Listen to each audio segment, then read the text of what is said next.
There's been so much talk around Bumrah in this series and the way that he's bowled as well. You're going to start, you're the only top 7 batsman at the moment, not to be his spot. Bumrah. It's coming. What's it like facing him and kind of, how tough is it? How do you go about it? Look, yeah, I mean, we know he's right now probably the best bowler in the world. It's about getting yourself up for that challenge. It's international cricket, it's a big series, and I think you want to take the best in the world on. That's certainly my mentality. And yeah, look forward to the opportunity of getting facing again. We've seen some low scoring tests here lately.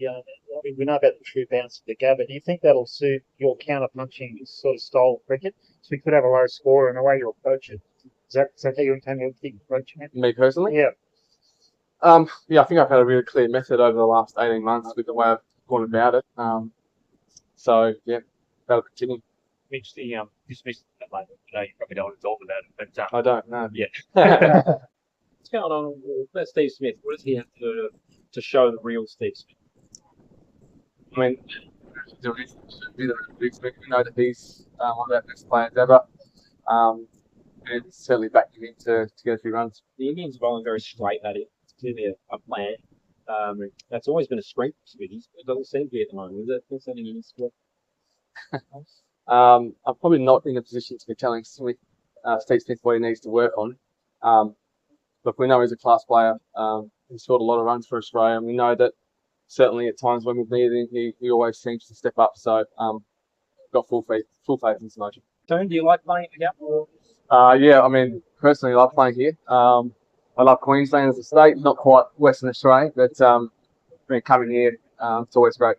How do you sort of get yourself up and going and get yourself performing the way you want to? How do I get myself up and going? I think just preparing as well as I possibly can, like every other game, and then playing what's in front of you. They were out here this morning, and I think it's Virat. They pulled the team in and had a stern kind of conversation with them for at least 10 minutes. They looked determined to bounce back this week. Yeah, well, I think as we saw last week, we're a good side and we bounce back, and we know that India are a really good side as well. So we expect them to bounce back, and I think in this big series, we know that's going to happen. So we'll do everything I can to make sure we get a win. Can you just talk through how you managed that injury, Mitch, to Adelaide and you bowl it like all the rest? Yep. Look, we had a really clear plan before the series started. I obviously didn't bowl as much as I probably would have liked in the lead up to a series, but our medical staff and Ronnie and Paddy were really clear on my lead up, and I trusted that. So haven't bowled too much so far, but right now the body's feeling really good. Have you got an idea of what problem has been? Is it something that's troubled you since starting with all day too, and you actually know what it is? I had a sore back, yeah. But as I said, right now it's feeling as good as it has felt. So just prepare for the game as normal. Josh was an important bowl the other day, and he said coming back from that would be important as to whether the players. Like, how has he been? Does he suggest he's feeling okay? Yeah, I think the great thing about Josh is he's a very level character. So he'll do everything he can to get up for the game, and then it's up to the selectors and the leadership group to tick that one off. Has the team talked about that result here last time and how much that hurt the group losing the series on Brisbane and that record kind of a 32-year streak? Returning to the venue in terms of the opponent, returning to the venue against India here? I think the biggest thing for us is just focusing on this week and what's happened in the past. And I think, the way we bounced back from Perth was an example of that. So we're really focused on playing our style this week and hopefully going to turn one up in the series. It has been a long time, since the test match has gone to the 5th day. Do you expect it to be anything like that? But look, I'm sure you haven't gone out and looked at the wicket yet, but it's unlikely that we're perhaps going to see a 5-day test match again at the Gabba. Yep. Like that match was. It was a ripper, wasn't it? Yeah. Nothing better than a 3-day test. Just like it didn't look like you hit it in TV reports. TV replay. Yep. You're out in the middle. It shouldn't be. Yeah, the reality is I thought I hit it and I didn't. So I didn't speak to Hetty. So I had a man. Yeah. There's as a headline on Instagram, won't it? There you go.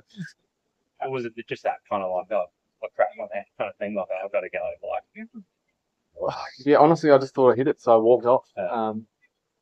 And then, yeah, it's funny. I got in the change rooms. Gather asked me if I hit it, and I said, "Yeah, smashed it, mate." And then the replay came up, and head went into the hands, and about 1 minute later, everyone was laughing at me. So, yeah, my bad. Can you talk us, you probably talked a bit about it, I suppose, maybe not this test, if it is as something I think, but especially Melbourne, Sydney, just that battle with that.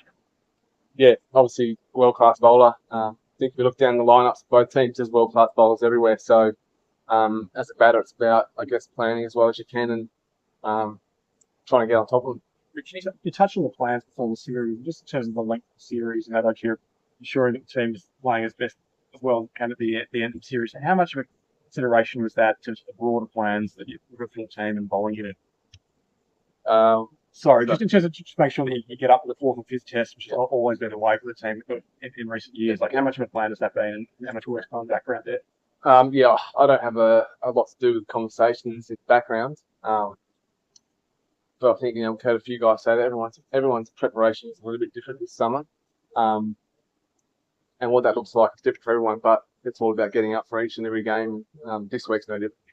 Did you feel there's a bit of a fair bit of faith in the selectors? Like, if you weren't going to be able to bowl too much in that late, well, that's something concerned. To keep you as a all-rounder who was mostly going to bat, but also a fair bit of faith in the bowlers that they were going to be able to get picking it up. It wasn't going to put too much workload on them, if you know what I mean. I think if you look back at the last two Adelaide Oval tests, the fifth bowl hasn't been used a hell of a lot. Nathan Lyon bowled 1 over for the whole test match, so I guess there was a bit of forward thinking in that. But yeah, I was ready to bowl by last test, so every test is so well planned from both our medical staff and the main guys. And given what the gap has been like the last couple of years, you're sort of going to this test in the same theory that the fifth bowl may not be required a sat in this one either. Let's hope so. Mitch, just when you have a bowler like Jasprit Bumrah, and yeah, I know there are other good bowlers as well in that lineup, but can there be a game plan about literally just playing about and scoring of the other, like you have as a batting group you did in Adelaide? I think each batter has their own plans, and it's a batting unit. We back each other's plans. I think if you've got the best bowler in the world and you're just trying to see him off, he's just going to have one with your name on it. So I think it's about applying pressure with your own method. We all bat differently, and just taking that challenge on. So does it become a tactic? Sorry, does it become a tactical thing there, like where you see him off, like even in Adelaide, he bowled the seventh over and he wasn't when he came back. How much is that?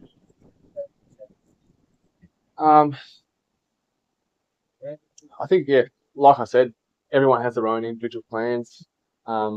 We all bat differently, so getting through a spell situation in the game, sometimes you have to get through a spell, sometimes there's time to attack. And we have guys down our batting lineup that just play differently. So getting through your own way and also moving the game forward is really important. Facing one of the best attacks in the world. Mitch, how are you handling the fatherhood experience? What's that been like?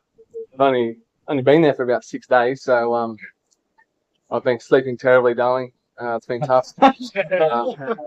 No, it's been. I'm 3 weeks into being a dad, and it's best. It's a sign from her. Yeah, it's the best thing I've ever done. She's all champ, so it's been awesome. And we thought about maybe with Nathan Lyon maybe playing Bond and like Hazelwood here and not playing Lyon, but would that be a risk considering Lyon's record here? Yeah, I'm fairly certain Gaz will play. Pat sort of said the other day that you'll make sure not to bowl in the nets, just to not sort of waste the amount of bowling that you have in you. Is there a certain amount of bowling that you can have over the next few weeks, like in your mind, in terms of workload? Not in my mind, no. I think just try and be ready to bowl as much as Paddy needs me. Our all-rounders haven't bowled a hell of a lot in Australia over the last few years. But I guess I'm really thankful for our medical staff and Ronnie and Paddy that allowed me the space in between that first and second test to just get right for the game. And I guess there was a fair bit of noise about it. I felt rather important, actually. But my body feels really good now. I've had an uninterrupted lead-in, but right now I'm really well placed. And for me, it's just about trying to contribute, whether that's 5 overs and bowling the occasional good ball, and getting a wicket, or just bowling overs to give our boys a chop out. Yeah, I love it. How much fatherhood again, Mitch? I mean, certainly there's so many of people have that before. Is there something else now you can talk where you can get a break from people talk about something else? We should talk about those things at all. Yeah, absolutely. Yeah. I actually had a chat with Alex Carey this morning, just walking to get a coffee, and there's always cricket chat, but it was more fatherhood. He's a few years ahead of me now, so yeah, the boys are amazing. There's a lot of family vibe in this group, and that's hugely important. How much can a raucous home crowd help? Because I know it's all Petty in Adelaide, you played one of the first. Was he needs some runs? Do you reckon this crowd can help him? From my experience, yeah, the Gabba crowd's awesome. It always feels a lot louder, or just really loud here. So, he's the hometown hero. He's the people's champ, and there's no doubt people get around him.